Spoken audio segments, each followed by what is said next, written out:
It is likely that you have seen a toddler refuse to eat anything but candy at some point, maybe even eating too many Doritos and not being hungry later.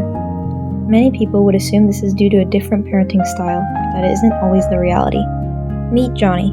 Johnny lives in LA and has 2 kids.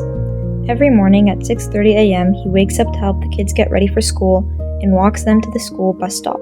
Once he returns home, he walks a quarter mile to the public bus stop. He rides the bus for 20 minutes and walks 10 minutes to his job. Once he gets there, his shift starts and he works for 10 hours. At 3 p.m., Johnny calls home to make sure his kids got home all right, as he is not able to accompany them home from the bus. At 7 p.m., Johnny leaves his shift and makes the 35-minute commute home. At 7:40, he arrives home, does some chores, takes care of the kids, and goes to bed at 8. In order for Johnny to get food for his family throughout the day, he can stop at a fast food restaurant and add 10 minutes to his commute home. Or, he can go to the grocery store over a mile away and add 45 minutes to his trip home for every 10 minutes he spends there. If he chooses to go the long way and buy healthy food, he cannot take care of his home or his children. Those things usually trump anything else, and many would therefore choose to go the short way and get junk food. By making that choice, Johnny is causing him and his children's bodies to experience the following effects.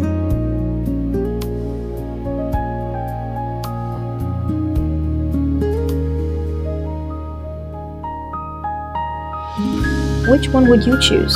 What would you do? I love story time. I also love snack time. How about you? I don't know. Do you like math or writing? No, I don't like those. I can't focus. Want some of those?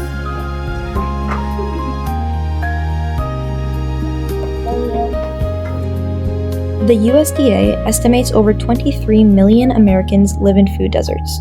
23 million. If each of those people laid down, they would be able to cover the width of the United States 8 times. 23 million is greater than the populations of Finland, Denmark, and Norway combined. But wait, what are food deserts? A food desert is an area that has limited access to healthy foods or grocery stores, typically in rural or high-poverty areas, specifically to those who do not have access to transportation. These 2 people are both human. They both require the same food to live, and yet one of them has access to whole food, the other to a gas station and a corner store. Why is this? Often, food deserts are caused by urban sprawl, which is a rapid, poorly planned expansion of cities. Due to the lack of planning, urban sprawl contributes to poor air quality and obesity, due to these areas being unwalkable, especially due to highways being built in the middle of low-income neighborhoods. A 2009 USDA study observed that low access to supermarkets in the U.S. are affected by various characteristics of neighborhoods and the geography of the community. The study cited income gaps, segregation by income, segregation by race, socioeconomic status, and rurality as variable factors that determine the degree of communities' access to supermarkets.